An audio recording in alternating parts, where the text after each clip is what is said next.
Would I be the butthole for calling CPS on my sister because I disagree with how she's raising her daughter?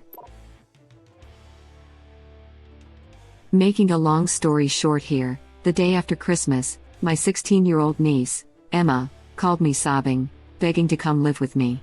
She said her house was a prison and her parents wouldn't let her be happy anymore. We talked for a while and what she told me was confirmed as true by my sister when I talked to her. Emma has always had lopsided grades, with A's in English and history but C's and D's in math and science.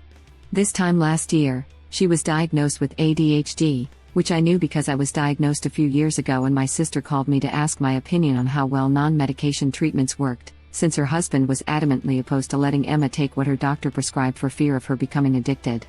Medication and intuitive living has always worked best for me, but when I was pregnant with my kids and couldn't take meds I got by with the recommended ADHD diet and exercise regime and a good routine. It turns out my brother-in-law has taken that into hyperdrive and gone full prison guard on Emma's life in order to get her grades up. She has a strict routine that only includes school/studying, exercise, and family meal times. She is not allowed any contact with friends outside of school, and eats a special diet that doesn't include dairy, caffeine, or sweets of any kind. Everything distracting has been taken out of her room, including all of her books and beloved paintings by my late mother. Her science and math grades have come up to B's, which my brother-in-law insists means the routine is working but still can't be eased up on yet, since she hasn't come to her full potential. The incident that triggered her phone call, she stole her brother's phone while he was sleeping because she's not allowed a phone or unsupervised computer time, was her being banned from celebrating Christmas with the family, since it would be a deviation from her routine. I feel like this has fallen into awful territory and has only gone on so long due to the current craziness. I got my sister on the phone, and she broke down crying, saying that she's begged her husband to ease up but that openly instituting a lighter set of rules or telling Emma to ignore him will absolutely lead to a divorce. She says she's weighed the options and since her husband would definitely get 50-50 custody of the kids, spurring a divorce to get Emma out of Bill's rules half the time for the next 2.5 years of high school isn't worth the kids being in a broken home and losing her kids half the time, especially with the other two still just 13 and 10. She said she'd work on him, but according to my nephew, my brother-in-law has been even harder on Emma since he found out we talked. I think CPS and the school need to be aware of this, but my dad says it's not against the law to be strict and my husband says I would be wasting resources calling them since it's not serious enough for the courts to get involved. I just don't know what else to do. I feel like CPS could at least get Emma real treatment. Not the butthole, but don't be surprised if CPS doesn't do much. Yeah, this is hyper strict but I don't know if you can call it abusive. I think you can expect that your niece will flee the house the first moment she gets when she turns 18. Yeah, you should probably talk to your niece and tell her when she is grown up, there's a spot in your house because it will be difficult when she leaves. Edit, I don't think minors are allowed to leave without parental approval. Also, Op's sister is not doing anything to stop this problem, as the kid is still facing this harsh treatment and even worse than before. Why not offer her a home now? She's still a minor in many areas, it might not be legal should her parents not approve. Though I do agree, letting her know she has a safe place and person to trust is important. I am not a lawyer but what about emancipation? Ridiculously high requirements in most places, like, the niece would need to prove she's completely able to support herself with literally no help in a manner that's completely legal. So like, work a full-time job that pays a living wage wherever they are, at 16. Well, not exactly. I emancipated at 13. I didn't have to prove I was able to support myself. My aunt, stepdad's sister-in-law, became my guardian and all worked out. They could go that route. I was able to choose where I wanted to live. However, this was in WV and there was physical and emotional abuse in my case. It sounds like this poor girl is suffering from emotional abuse. Which is absolutely awful. They would have to prove it's harming her. Which we can all tell it is. But the courts can be brutal. They didn't care about my emotional abuse. Just the physical stuff. And the fact that my aunt wanted to fight for me. You have to be established in your own right to become emancipated. That doesn't mean just switch the adult taking care of you. Niece would have to be moved out and supporting herself. Because right now she still needs her parents' permission to stay over at people's houses.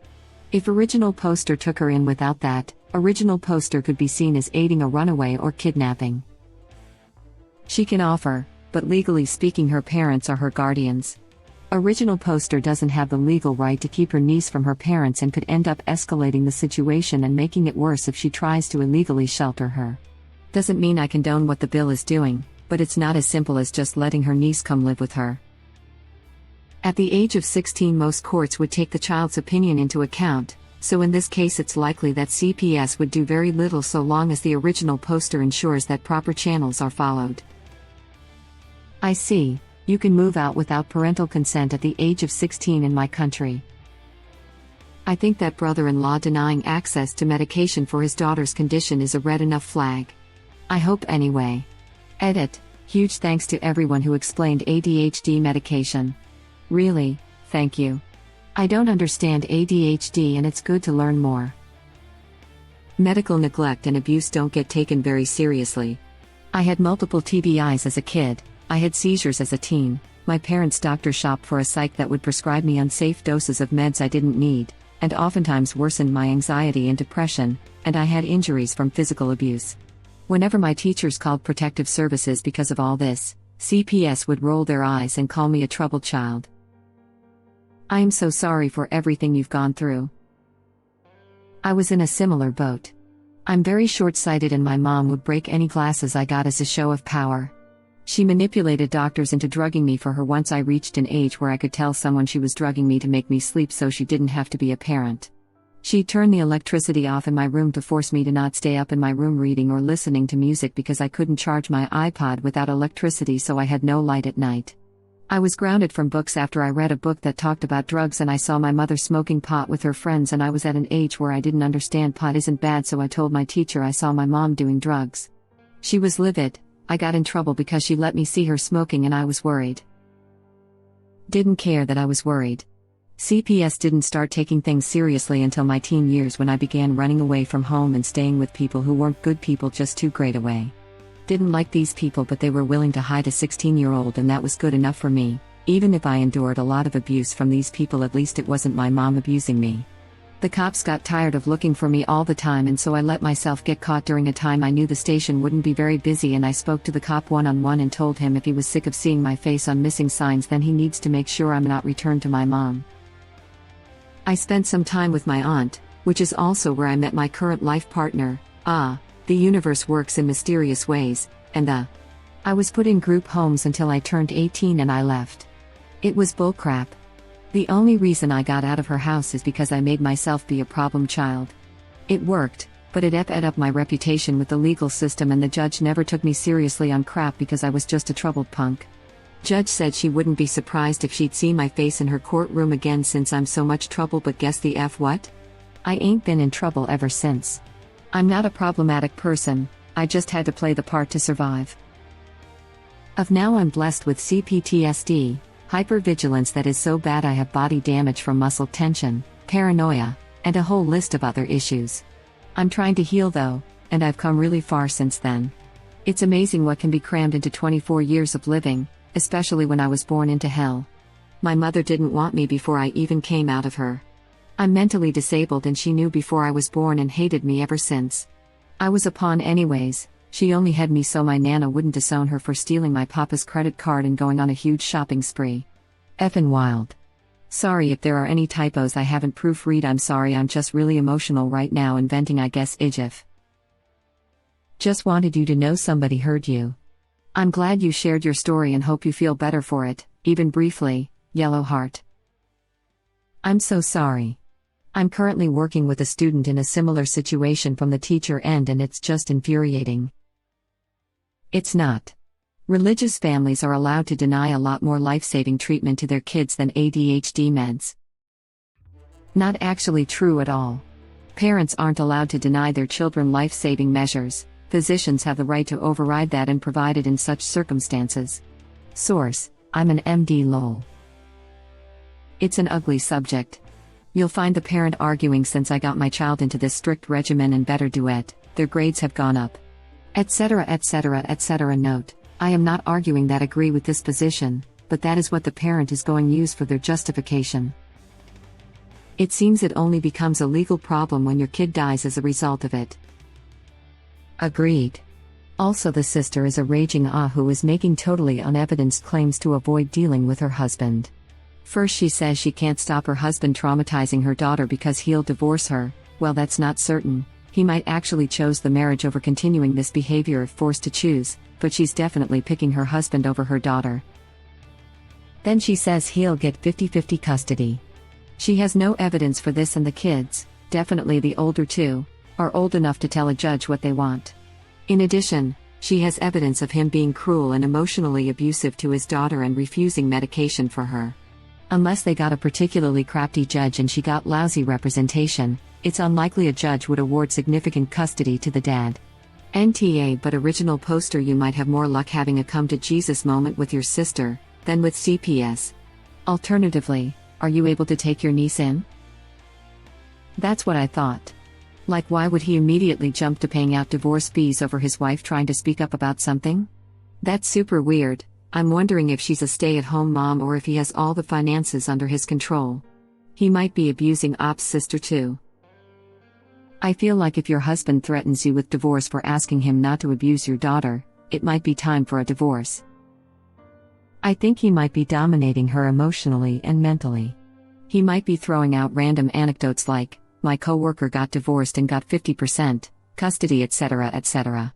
He might be such a jerk mom might truly believe leaving the kids in his sole care 50% of the time is a bad idea. I wonder if original poster has noticed red flags prior to this. This is what I think, thoughtful face. Op, make the call. Your sister obviously isn't standing up for her child. Someone needs to. Brother-in-law isn't abusing the daughter and probably his wife too. Plus, a CPS call doesn't look good in family court for your brother-in-law. Take the risk. Judges are quite variable when it comes to psychiatric care. It is not deemed to be equal to medical care, particularly if the judge is older. Also depends on where they live. There are some places where judges tend to believe in nothing should get in the way of parents' rights more than others. Depending on where original poster lives, she may be able to get out at 16 or 17. Emancipation can be done, but it's ugly and can be drawn out, and there are some arduous hoops to get through. You would want a specialist to help with this. Why would her husband definitely get 50-50 custody? Surely most judges would take the preferences of a 16-year-old teen into account, especially if she was very emphatic that she was miserable with her dad and his awful treatment of her was literally the entire reason for the divorce. I don't think you'd be in butthole for calling CPS, so NTA, I just doubt it would result in anything changing. Worst case, the family eliminates contact with you. This is what I was thinking as well. The judge took my opinion into consideration when my parents divorced and I was 11, and this was in the 80s. Ended up giving my mom full custody rather than split like he was originally thinking. Yeah, my state doesn't have a set age, but the judge is able to determine if the child's input needs to be considered. NTA. This does feel abusive to me, but I'm unsure CPS can or will do anything. Can Emma talk to a therapist or a guidance counselor? It may take third-party non-family intervention by a specialist for your brother-in-law to see what he's doing here is actually harmful. Emma isn't allowed any outside contact. Maybe I was unclear in my post.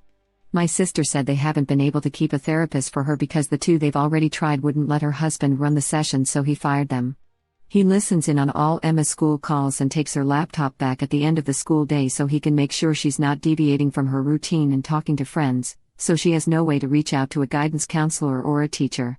That's what really worries me and makes me think a call to CPS is warranted. Being strict is one thing, but keeping a 16-year-old completely isolated and unable to advocate for herself seems like it rises to the level that a social worker could intervene and potentially force my brother-in-law to ease back somehow. I disagree with the ones saying this isn't child abuse. Isolating a child from socialization, withholding medication, and exerting control over their entire life is abusive. This absolutely will hurt Emma's mental well-being. CPS may not be able to help, but you can't just sit there and do nothing. Her father is not strict, he's abusive. Make the call. Get it on the record. Send him a message. Do whatever is in your power to do. No judge would force a 16-year-old to spend 50% of her time with a psychological abuser against her will. No doctor will defend her father's actions. Thank you for watching. Please subscribe to be the first to know about Red Rabbit Reader's new videos. If you like our videos, please like them on YouTube and share them with your friends. We welcome your comments below. Press to start another of our videos.